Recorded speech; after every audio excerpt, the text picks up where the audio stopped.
तो यार पंजाब में जो हो रहा है, पता नहीं आपने देखा है कि नहीं, आपने ध्यान दिया है कि नहीं उस न्यूज पे। तो बेसिकली फरवरी 2024 से पंजाब में फार्मर्स प्रोटेस्ट 2.0 चल रहा है एंड उनके डिमांड्स फार्मर्स प्रोटेस्ट 1.0 जैसे ही हैं कि भाई हर क्रॉप के लिए हमको एमएसपी की लीगल गारंटी चाहिए, किसानों के लोन्स को पूरा माफ कर दीजिए, फार्मर्स और फार्म लेबरर्स के लिए पेंशन कर दीजिए, हमारी जो भी अभी फार्मिंग प्रैक्टिसेस है उनमें कुछ भी दखल अंदाजी नहीं होनी चाहिए। बट फार्मर्स प्रोटेस्ट 2.0 और फार्मर्स प्रोटेस्ट 1.0 में एक बड़ा डिफरेंस है कि फार्मर्स प्रोटेस्ट 1.0 को आम आदमी पार्टी ने और आम आदमी पार्टी की सरकार ने पूरे दिल से पूरी शक्ति से सपोर्ट दिया था। लेकिन इस समय पे पंजाब सरकार, जो कि आम आदमी पार्टी की सरकार है, उन्होंने ही उन्हीं फार्मर्स को बंबू कर रखा हुआ है। 19 मार्च में पुलिस ने सैकड़ों किसानों को डिटेन किया है। अथॉरिटीज ने पंजाब गवर्नमेंट बुलडोजर्स का इस्तेमाल कर रही है संभू और खनौड़ी जैसे एरियाज में सारे प्रोटेस्ट साइट्स को डिमोलिश करने के लिए। 300 से ज्यादा लोगों को इन प्रोटेस्ट साइट से उठाकर जेल में ठूस दिया गया है। संगरूर डिस्ट्रिक्ट और आसपास के एरियाज में तो इंटरनेट सर्विसेज बंद कर दी गई हैं। तो पंजाब सरकार के क्या रीजंस हैं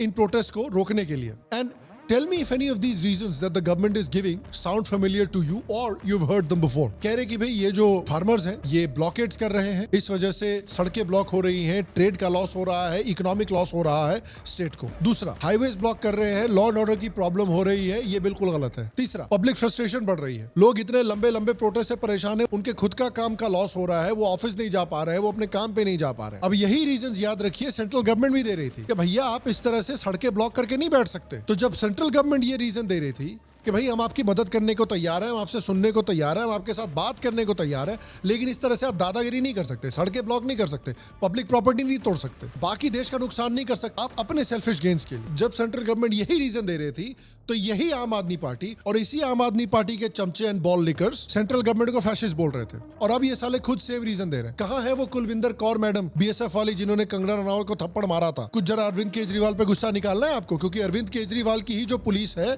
वो अभी फार्मर्स को पीट रही है। दुग्गल साहब जिन्होंने 400 वीडियो बना दिए थे कि किस तरह से मोदी जो है वो फैशिज्म कर रहा है फार्मर्स के खिलाफ, क्या वो एक उसी तरह का फार्मर्स वर्सेस केजरीवाल वाला वीडियो निकालेंगे? और खुद केजरीवाल को ही सुन लीजिए।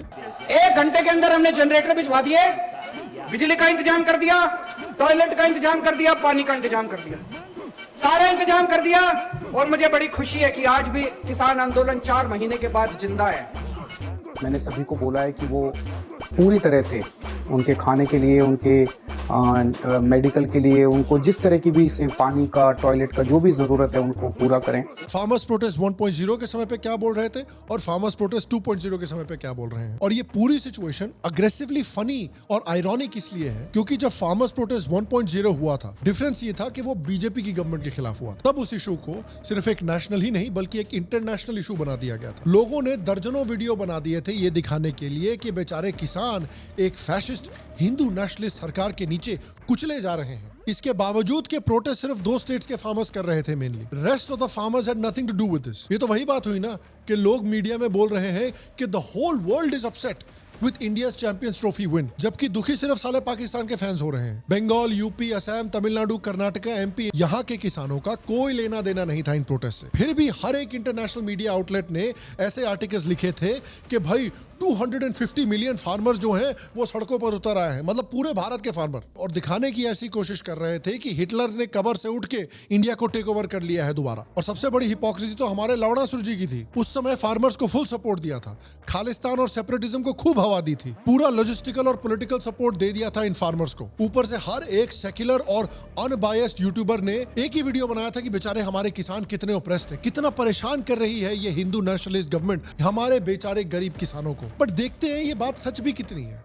मोस्ट ऑफ दीज फार्मर्स गरीब हैं भी नहीं। जो प्रोटेस्ट कर रहे थे पंजाब के फार्मर्स, वहां की हालत देख लेते हैं। पंजाब का जो फार्म लैंड है वो ओवरवेलमिंग मेजॉरिटी पंजाब के जट सिख ओन करते हैं, जिनकी पॉपुलेशन स्टेट में सिर्फ 18% है, but they own 80 to 95% agricultural land. The Dalits of Punjab, who form around 35% of Punjab's population, own only around 3% of the agricultural land. तो ये पूरा जो प्रोटेस्ट हो रहा था वो बेसिकली जट सिख लैंड ओनर्स का प्रोटेस्ट था, क्योंकि भैया सारी जमीन तो इन्हीं के पास है ना। जो शेड्यूल कास्ट और दूसरी कम्युनिटीज हैं वो तो लैंडलेस लेबरर्स हैं इनकी जमीन पर। लेकिन फार्मर्स प्रोटेस्ट 1.0 के दौरान ये बात किसी ने हाईलाइट नहीं की थी, क्योंकि उनके लिए उस समय पर पॉलिटिक्स ज्यादा जरूरी थी। शेड्यूल कास्ट के लिए जस्टिस दिलाना वो जरूरी नहीं था। जो अभी कास्ट सेंसस कर रहे हैं, उन्होंने फार्मर्स प्रोटेस्ट 1.0 के समय पे दलित फार्मर्स को बोल दिया था कि आप लोग भाड़ में जाइए, हमको सिर्फ डोमिनेंट कास्ट से लेना देना है। अगर लैंड रिफॉर्म्स पास होते, अगर एग्रीकल्चरल रिफॉर्म्स पास होते, तो ये जो शेड्यूल कास्ट कम्युनिटीज हैं ये भी जट डोमिनेशन से आजाद हो सकती थी। लेकिन ऑपोजिशन पार्टीज ने ये होने नहीं दिया, क्योंकि फार्मर्स की बेहतरी, फार्मिंग की बेहतरी was not the real issue. The real issue was कि भाई हम पॉलिटिकल भड़ास कैसे निकाल सकते हैं बीजेपी के खिलाफ। और अब जब केजरीवाल, जो इनके सबसे बड़े मसीहा हैं, वो खुद फार्मर्स प्रोटेस्ट को ब्रूटली क्रश कर रहे हैं, फार्मर्स को डंडा मार मार के उनका अचार निकाल दिया है, तब इन्होंने फार्मर्स को भी छोड़ दिया।